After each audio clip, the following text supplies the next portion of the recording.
안녕하세요. 앞서 소개해주신 김정현이라고 합니다.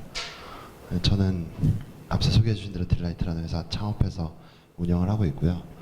여기가 가끔 오게 되는데 여기 창업할 때 여기 옆에 지금은 창업 공간으로 안 쓰시는 것 같더라고요. 여기 옆에서 창업을 했거든요. 딱 한 이만한 공간에 남자 5명이서 창업을 시작을 했었는데요. 그래서 추억이 있는 그런 공간에 와서 기분이 굉장히 좋은 것 같습니다. 네, 제가 알기로는 창업에 관심이 특히 사회적 기업이나 사회적 기업 창업에 관심이 있으신 분들이 계신 걸로 알고 있는데요. 제가 나이가 아마 그렇게 많이 차이 나진 않을 것 같습니다. 올해 제가 29이거든요. 86년생인데 제가 그래서 뭘 아는 건 사실 별로 없고 그냥 어떤 식으로 뭐 일해 왔는지, 그리고 어떤 점들을 좀 생각해보면 좋을지, 뭐 그런 것들에 대해서 그냥 제 의견을 드리는 정도, 제가 생각했었던 것들을 그냥 공유하는 정도, 네, 그런 정도로 좀 편하게 들어주셨으면 좋겠습니다. 사회적 기업이라고 표현을 했는데요. 사회적 기업이 뭐냐에 대해서 좀 정의들이 많이 있는 것 같습니다. 학자들 간에도 되게 의견이 분분하고요. 뭐 사람마다 생각이 다 다를 수 있을 텐데 그냥 아주 간단하게 상식적으로 생각할 수 있는 어떤 일인 것 같습니다. 그게 뭐 사회적으로 보편 타당하다고 우리가 느끼는 어떤 가치를 개선을 시키거나 만들어내거나 아주 상식적인 그런 수준에서 이제 생각할 수 있는 건데요. 이걸 용어를 정의를 하고 어떤 범주를 정해서 너는 사회적 기업이다 아니다 이런 식으로 이제 나누려고 하면은 학문적으로 굉장히 복잡해지는데, 뭐 그렇게 복잡한 개념은 사실 아닙니다. 그냥 기업인데 사회적인 어떤 목적이 있고 그 목적을 달성하는 것도 이제 같이 내재되어 있는, 네, 그런 이제 기업이라고 볼 수 있는 것 같습니다. 그래서 저는 대학교 때 창업을 했고요. 23살 때 이제 준비를 해서 창업을 했고, 지금은 이제 딜라이트라는 회사를 창업했다가 이제 식구들한테 인계를 하고, 또 우주라는 쉐어하우스라는 개념으로 이렇게 젊은 사람들 주거 문제를 돕는 또 회사를 하고 있는데요. 이제 그렇게 하고 있는데, 저는 이제 대학교 때 우연히 그냥 사회적 기업이라는 개념에 대해서 2008년 정도에 알게 됐고요. 7년, 8년 정도에 너무 이제 재밌는 개념이라고 생각을 해서 좀 깊이 있게 파보다가 그냥 이제 일을 하게 됐습니다. 좀 더 구체적으로 얘기하면 별로 사업을 할 생각도 없었고요. 그냥 재밌다 싶어서 좀 관심을 가졌었는데 하다 보니까는, 예, 사업자 등록증이 필요해서 사업자 등록증도 내고, 하다 보니까는 뭐 이 식구들이 필요하다 보니까 사람도 만나게 되고, 하다 보니까 투자도 받게 되고, 하다 보니까는 회사를 하고 있게 된 것 같습니다. 그래서 과거로 돌아가 보면 회사를 할 생각은 전혀 없었고요. 그냥 이제 사회적 기업에 관심이 있는 학생이었었습니다. 네, 관심을 갖다 보니까 너무 재밌고 뭔가 좀 더 해보고 싶고, 그래서 하다 보니까는 회사를 하고 있었습니다. 정신을 차려보니. 그래서 그런 케이스인 것 같고요. 많은 케이스들이 사실 그런 것 같습니다. 요새 창업 붐이고 한데, 이어서 좀 다르긴 한 것 같긴 한데요. 창업이 자체가 이제 목적이 되는 경우도 굉장히 많긴 한데, 저는 이제 그런 건 아니었고요. 창업이 어떤 수단이었었던 것 같습니다. 그렇게 생각을 했었었고, 제 개인적으로는 그런 좀 이제 사람들마다 중요시하는 가치들이 있으시잖아요. 뭐 다 중요하겠지만 어떤 분들은 환경에 굉장히 관심이 많으신 분들이 있고, 어떤 분들은 민주주의라든가 이제 그런 평등한 의사결정 뭐 이런 구조라든가 그런 거에 관심이 많이 있으신 분들도 있고, 뭐 여러 가지 관심이 있으신 분들이 있는데, 저는 좀 경제력이 부족해서 어떤 권리를 누리지 못하는 그런 문제 들에 좀 관심이 많이 있었습니다. 그래서 제가 하고 있고 주로 투자하고, 그러니까 제가 직접 사업을 하거나 투자를 하거나 하는 회사들은 거의 다 이런 문제들을 좀 갖고 있는 것들에만 하고 있습니다. 왜냐하면 제 관심사가 이거기 때문에. 그래서 제 성향이 그대로 묻어납니다. 제가 하고 싶은 일을 하고 있는 거니까. 저는 이런 좀 부분에 관심이 많이 있습니다.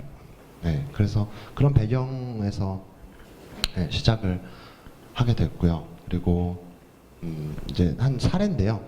좀 관심 있으신 분들은 굉장히 잘 알만한 사례인데 그 오로랩이라는 이제 사례입니다. 그리고 이 사례 말고도 그 해적 기업에 대한 그런 정말 재밌는 사례들은 너무 많은데요. 그런 사례들을 보면서 그러니까 그냥 사회적 기업이라고 하면 감이 안 오는데 사례들을 보고 어떤 식으로 해서 어떻게 문제를 풀어서 어떤 임팩트들을 만들어냈는지를 보면은 이게 좀 이해가 되거든요. 그리고 굉장히 재밌거든요. 이렇게 생각할 수도 있겠구나. 이런 사례들이 되게 많은데요. 저도 이제 마찬가지로 케이스 스터디를 되게 많이 했었던 것 같습니다. 그래서 그런 케이스들을 보면서 아 진짜 너무 재밌다 이렇게 생각을 하면서 일을 이제 하게 된 건데 그런 사례 중에 하나였습니다. 근데 저 입장에서는 제일 결정적으로 아 이거 한번 제품도 만들어보고 기획현들 한번 실행을 해볼 필요가 있겠다라고 이제 좀 마음을 갖게 해준 사례였는데요. 오로랩이라는 인도에 있는 회사 사례입니다. 아주 간략히만 설명드리면요. 인도에 이제 경제력이 낮은 사람들이 굉장히 많이 있잖아요. 여러 가지 문제가 있는데 백내장 수술만 받으면 그 실명되지 않고 그 살아갈 수 있는 사람들인데 한국 같은 경우는 백내장 수술 이제 의료보험에서 잘 되어 있는데 인도 같은 경우만 해도 그 백내장 수술을 할 만한 그 돈을 지불할 여력이 안 돼서 그냥 실명이 되는 사람들이 굉장히 많았습니다. 그 문제를 해결하기 위해서 여러 가지 방법들을 고안을 했는데요. 여러 가지 그 방법들 중에 제일 재밌는 방법은 재밌는 이 회사의 정책은 돈이 있는 사람들은 그 원래 정해진 이제 가격대로 돈을 지불해서 이 병원과 의료기 제조 회사의 그 솔루션을 통해서 수술을 받아서 이제 수술을 하게 되고요. 경제력이 없는 사람들은 아무런 조건 없이 또 그냥 무상으로 수술을 해주는 그런 시스템으로 운영을 했습니다. 상식적으로 생각을 하면 아무 조건 없이 무상으로 해주기 때문에 다 공짜로 수술을 받을 것이다. 그래서 이 프로젝트는 망할 것이다라고 생각을 했는데 망하지 않았으니까 이제 제가 소개를 하는 건데요. 이제 뭐 여러 가지 요인들이 있는데 어쨌든 되게 재밌는 사례인데 이 사례는 뭐 우리 잘 아는 HBR이나 이런 사례 집에서도 너무 많이 소개됐고 너무 유명한 사례여서요. 한번 보시면 좋을 것 같아요. 되게 얘기할 게 많은 사례인데 어쨌든 그렇게 해서 굉장히 많은 사람들을 실명의 위기에서 구하고 동시에 굉장히 높은 영업이익도 계속 유지를 하고 있는데요. 그래서 돈도 잘 벌고 굉장히 많은 사람들을 구원시킨 그런 비즈니스였습니다. 그래서 이런 사례들을 보고서는 영감을 얻어서 사업을 하게 됐습니다. 더 직접적으로는 이 회사가 이 백내장 수술을 하는 이 제품과 서비스를 만들어서 사회 문제를 해결하는 이 프로젝트를 하고 나서 이 팀이 그대로 다음 프로젝트로 인도 사회의 난청을 없애겠다 그래서 그 보청기를 만들어서 공급하는 사업을 했는데 실패를 했습니다. 그래서 왜 실패했는지를 분석을 하면서 사업을 어떻게 하면 반대로 그 개선했었어야 사업이 됐었을 것인가를 찾아가다가 사업을 하게 됐습니다. 국내에서. 그래서 이제 그 딜라이트라는 회사는 아까 잠깐 사회자분이 해주셨지만 그런 이제 이렇게 출발을 했습니다. 뭐 그런 식으로 그 회사를 출발을 했고요.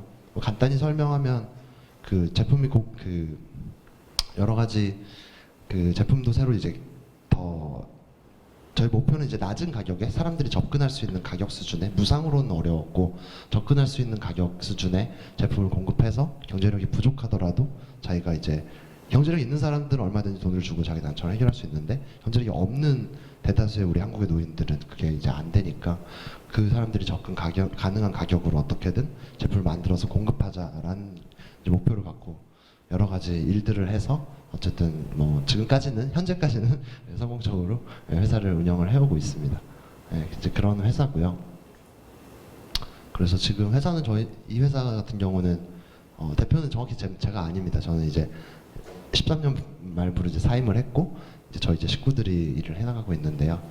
지금 영등포 당산동에 있고 46억 정도 이제 매출 13년인데 하고 이제 40명 정도가 있는 이제 회사입니다. 그렇게 해서 여러 가지 이제 요인들을 해서 회사를 운영을 해서 저희가 이제 목표했었던 거는 그 가능한 이제 많은 사람들이 경제력이 없더라도 제 난청을 해결할 수 있으면 좋겠다라는 거였었고 그렇게 해서 계속해서 이제 고객들이랑 접점도 늘리고 판매량도 늘리고 그렇게 해서 지금은 여기 산업에서 한 5위 정도 현재 하는 회사입니다. 그래서 그렇게 이제 대한민국 사회 전체에서는 그 대안적인 역할로 그렇게 이제 존재를 하고 있습니다. 그래서 다른 좋은 회사들도 있지만 경제력이 부족하고 한 사람들은 다른 회사에는 갈 수가 없고요. 저희 회사에서는 이제 해결을 할 수 있는 그런 이제 시스템입니다. 그래서 저희가 회사가 존재함으로 인해서 하는 이제 효과들이 여러 가지가 있을 텐데, 일단은 경제력이 없는 사람들은 자기 난처를 해결할 수 없었는데 그 무상 혹은 아주 낮은 비용으로 해결할 수 있게 되는, 그게 이제 저희 회사의 그 존재의 의미라고 이제 생각을 합니다. 그래서 그런 사회적인 긍정적인 효과를 만들어내고 있습니다. 그래서 제 사업은 사실 별로 재미가 없습니다. 사업이 재미가 없어서 사업에 대해서 말씀드리는 것도 별로 좋은 것 같지는 않고, 그냥 사회적 기업을 하는 사람이 그렇게 흔치가 않으니까 사회적 기업을 하는 사람 입장에서 어떤 것들을 좀 알아두셨으면 좋겠는지를 좀 정리를 했는데요. 그러니까 이건 일반적인 비즈니스 디벨롭 하는 과정에서 제일 질문 많은 거 간단히 정리를 한 건데요. 사업을 이제 계획하시는 분들이 많으시니까 계획을 어디까지 하고 실행을 해야 될지에 대해서 좀 혼선을 갖는 분들이 많이 있습니다. 예를 들어서 처음 뭔가 사업을 하려면 보통 이제 사업 계획서를 쓰고 어딘가에서 지원도 받고 뭐 수상도 하려고 하고 뭐 그런 걸 하시는데요. 계획서를 처음 쓰고 나서 보통 받는 피드백이 이건 안 된다, 뭐 이렇게 여러 가지 부정적인 피드백들을 많이 받으시는데, 그럼 언제까지 사업 계획서를 쓰면서 부정적인 피드백들을 반영해가면서 그 사업을 실행을 하지는 못하고 계획을 세워야 될 거냐? 근데 또 계획이 철저하게 세워져 있지 않으면 사업은 절대 실패한다, 뭐 이렇게들 말을 많이 하니까.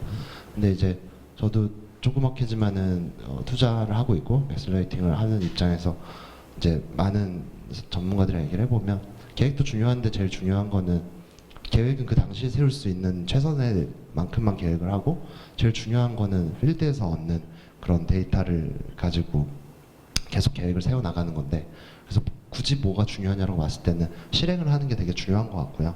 일단 머릿속에 있는 계획들을 가지고 실행을 해서 실제 시장에서 고객들로부터 얻은 그런 데이터를 가지고 계획을 수립해 나가고 또 실행을 하고, 거기서 틀린 걸 가지고 또 그 문제를 풀어 나가는 방식으로 해야지, 계속해서 완벽한 계획을 만들려고 하면은 사업이 산으로 간다라는 게 좀 중론이었었던 것 같습니다. 이 정도 말씀드리면 좋을 것 같고, 제 개인적인 다 견해인데요. 참고하시면 좋을 것 같은데, 일과 삶을 잘 분리하고 싶어 하시잖아요, 누구나. 근데 저도 그렇고 많은 사람들의 의견은 적어도 스타트업을 창업해서 일과 삶의 균형을 유지하겠다라는 거는 불가능한 얘기인 것 같습니다. 다른 일 하시는 게 맞을 것 같고요.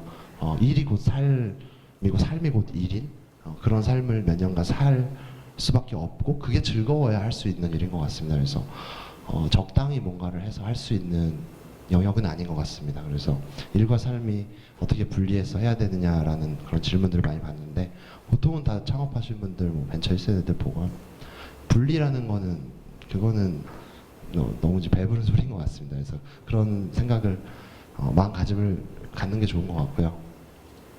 그 이제 다른 이제 기업보다도 이제 사회적 기업이니까 좀 그런 게 있는 것 같습니다. 그러니까 어떤 식으로든 스스로들이 이제 태어나서 뭐 일을 하면서 살아가실 거잖아요. 어떤 사회에 뭐 영향을 줄 수도 있고 자아 성취를 위해서일 수도 있고, 어떤 형태든 일을 하면서 뭔가 관심 있는 것들에 대해서 공부도 하고 일을 할 텐데, 여러 가지 진로들이 있을 수 있는데 그 사회적 기업을 통해서 얻을 수 있는 일이 굉장히 많이 있을 수 있는 것 같아요. 그러니까 여러 가지 일들이 있을 수 있지만 예를 들자면은 제가 지금 하고 있는 이제 우주라는 사업이 있는데, 우주 같은 경우는 주거 문제를 해결해 주는 사업인데, 저희 팀으로 인해서 지금 한 80명 정도가 원래 주거 문제 때문에 굉장히 비용 문제 때문에 어려웠던 친구들이 낮은 비용으로 좋은 공간에서 살고 있거든요.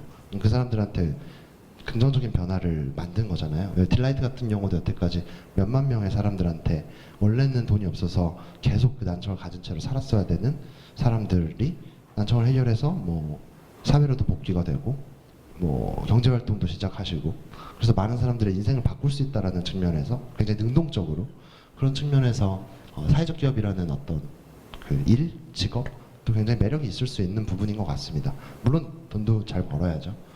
그것들도 잘 이제 내재가 돼야겠지만, 여튼 뭐 돈을만 가지고만 일을 하는 건 아니니까 또 직업적인 측면에서 봤을 때에도 표현을 좀 적급하게 했는데 나름 가치 있는 삶이라고 생각을 합니다. 왜냐하면 많은 사람들의 그런 문제들을 해결해주고 도와주는 역할이기 때문에 직업적으로도 나쁘지 않다고 생각을 하고요. 그리고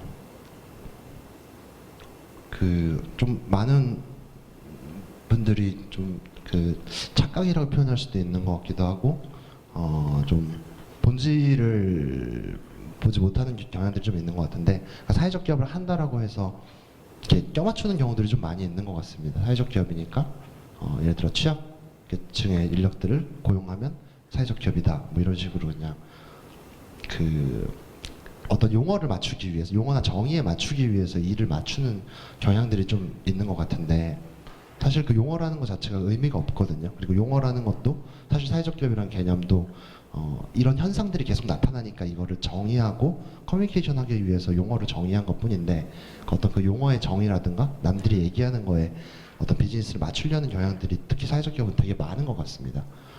마치 뭐 벤처기업 같은 경우 예를 들면 벤처는 다 굉장히 위험하게 일을 해야 벤처기업이라고 생각을 하는데 그렇지 않거든요. 어떻게 보면 계속 위험을 줄여나가는 작업이 사실 비즈니스일 텐데 어쨌든 그렇게 좀 본질이 호도되는 경우들이 있는 것 같습니다. 사회적 기업 같은 경우에 뭔가 핸디캡을 갖게 되는 경우들이 많은 것 같습니다. 예를 들자면 취약계층을 고용하는 경우도 있고 딜라이트 같은 경우는 가격을 굉장히 낮은 가격으로 제공할 수밖에 없는 그런 핸디캡을 갖고 어떤 관점에서 비즈니스를 하는 건데요.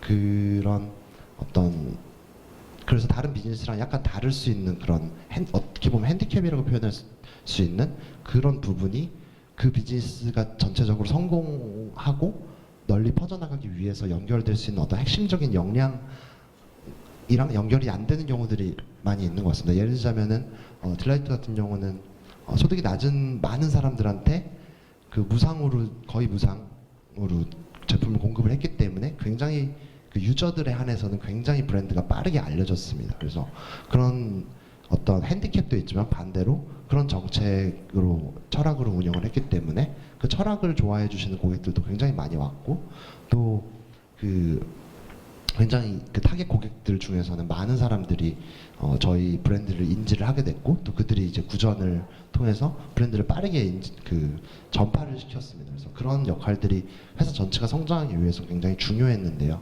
예를 들자면 이제 그런 것들의 핵심 역량과 맞물려서 작동을 해야지 별개의 것으로 작동하면 정말로 그냥 핸디캡을 갖고 비즈니스를 하는 꼴밖에 되지가 않거든요. 그래서 그런 것들에 대해서 좀 생각을 할 필요가 많이 있다고 생각을 좀 한 것 같습니다. 그 정도 생각을 했고요. 저는 뭐 이렇게 막 많은 거 알려드릴 수 있는 그런 깜냥이 되는 사람은 아니고 뭐 제가 해온 일이랑 어떤 식으로 제가 이제 생각했고 이런 것들이 좀 주의하거나 생각해 볼 필요가 있다 이런 점들에 대해서 좀 말씀을 드렸습니다. 그리고 또 자유롭게 얘기하는 시간이 있다고 들었는데 그때 저한테는 그냥 좀 편하게 질문해 주셨으면 좋겠습니다. 감사합니다.